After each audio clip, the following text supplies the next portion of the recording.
Social media star Harsha Sai మరోసారి వార్తల్లో నిలిచాడు. గతంలో బెట్టింగ్ యాప్స్ ప్రమోట్ చేస్తున్నాడనే ఆరోపణ ఎదుర్కొంటున్న ఈ స్టార్ పై ఓ యువతి పోలీసులకు ఫిర్యాదు చేసింది. యూట్యూబర్ హర్ష సాయిపై యువతి ఫిర్యాదు.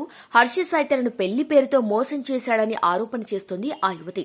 ఇక నార్సింగ్ పిఎస్ లో హర్ష సాయిపై యువతి ఫిర్యాదు చేసింది. అడ్వకేట్ తో సహా నార్సింగ్ పిఎస్ కు వచ్చింది యువతి.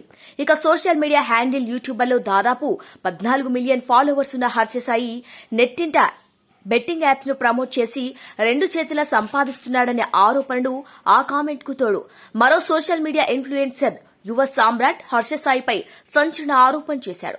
ఇక ఇప్పుడు ఓ యువతి హర్ష సాయిపై కేసు నమోదు చేసింది. పెళ్లి పేరుతో 2 కోట్ల వరకు వసూలు చేశాడని ఆమె ఆరోపించింది. ఇప్పటికే ఆమె పోలీస్ స్టేషన్లో ఉన్నట్టు తెలుస్తోంది. హర్ష సాయితో పాటు అతని తండ్రి రాధాకృష్ణపై కూడా బాధితురాలు ఫిర్యాదు చేసిందని తెలుస్తోంది. పేదలకు సహాయం చేస్తూ వీడియోలు తీసుకుంటూ సోషల్ మీడియాలో పోస్ట్ చేస్తుంటాడు హర్ష సాయి. ఇలానే ఫాలోవర్స్ ను సొంతం చేసుకున్నాడు.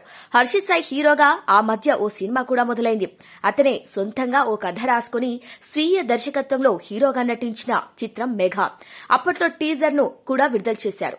ఆ సినిమాకు నిర్మాత ఎవరో కాదు, big boss fame Mitra Sharma. Big boss ఓటీటీలో పాల్గొన్న మిత్రా శర్మ నిర్మాతగా మారి హర్ష సాయితో సినిమా అనౌన్స్ చేసింది.